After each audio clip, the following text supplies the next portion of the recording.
আপোনালোকৰ বাবে কলডিলৰ এটি খুবেই সোৱাদ লগা ৰেচিপি লৈ আহিছোঁ। নমস্কাৰ বন্ধু বান্ধৱীসকল, দীপিকা কিটচেন এণ্ড ব্লগছৰ আন এটি ৰেচিপিলৈ আটাইকে পুনৰবাৰ আদৰণি জনাইছোঁ। কলডিলৰ ৰেচিপিৰ বাবে এটা কলডিলৰ কোমল অংশখিনি উলিয়াই গ্ৰেটাৰত মিহি মিহিকৈ কাটি ল'ব লাগিব। আপোনালোকে কটাৰী বা ছুৰীৰেও কাটিব পাৰিব। কলডিলখিনি কটা হৈ গৈছে।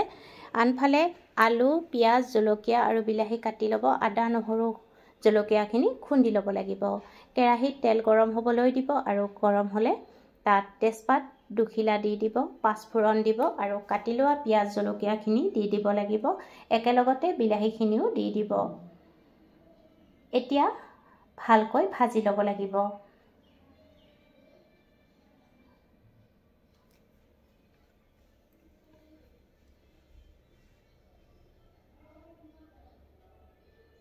এতিয়া তাত খুন্দি লোৱা আদা, নহৰু আৰু জলকীয়াখিনি দি দিব আৰু দি পুনৰ ভালদৰে ভাজিব লাগিব। এতিয়া ধুই পখালি কোমলাই লোৱা মচুৰ দাইল আধা বাটি দি দিব আৰু তাৰ পিছত ভালদৰে ভাজিব লাগিব। সোৱাদমতে নিমখ দিব আৰু হালধি গুড়ি দি দিব। দি পুনৰ ভালদৰে মিহলাই ল'ব।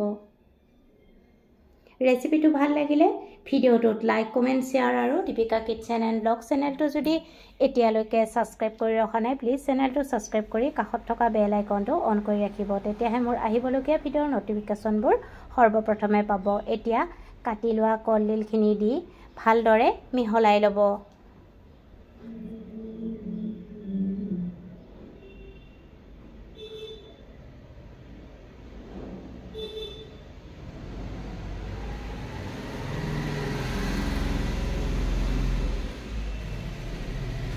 এতিয়া কাটি লোৱা আলুখিনি দি দিব আৰু আলুখিনি দিও ভালদৰে 5 মিনিটমান সময় ভাজিব লাগিব।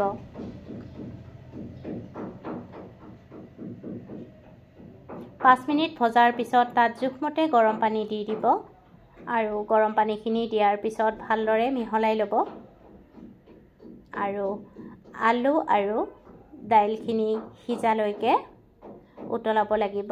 আৰু এতিয়া তাত গৰম মছলা গুড়ি, জিৰা, ধনিয়া আৰু কাশ্মীৰী ৰেড চিলি পাউডাৰ আৰু মিট মছলা একেলগতে দি ভালদৰে মিহলাই ল'ব। মিহলাই পুনৰ 5 মিনিটমান সময় উতলাব লাগিব।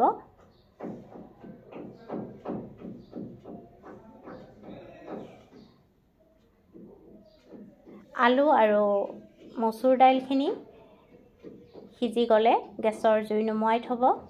এয়া কলডিলৰ টেষ্টি ৰেচিপি ৰেডি।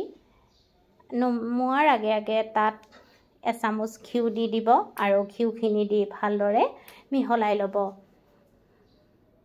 ৰেচিপিটো ভাল লাগিলে ভিডিঅ'টোত লাইক, কমেণ্ট, শ্বেয়াৰ আৰু চেনেলটো ছাবস্ক্ৰাইব কৰিব। আৰু এই ৰেচিপিটো আপোনালোকে গৰম গৰম ভাতৰ লগত পৰিৱেশন কৰিব। আপোনালোকৰ বহুমূলীয়া সময় উলিয়াই ভিডিঅ'টো শেষলৈকে চোৱাৰ বাবে আপোনালোকক অশেষ ধন্যবাদ জনালোঁ। পুনৰ উপস্থিত হ'ম এটি নতুন ৰেচিপি ভিডিঅ'ৰ সৈতে। আজিলৈ আহিলোঁ। ধন্যবাদ।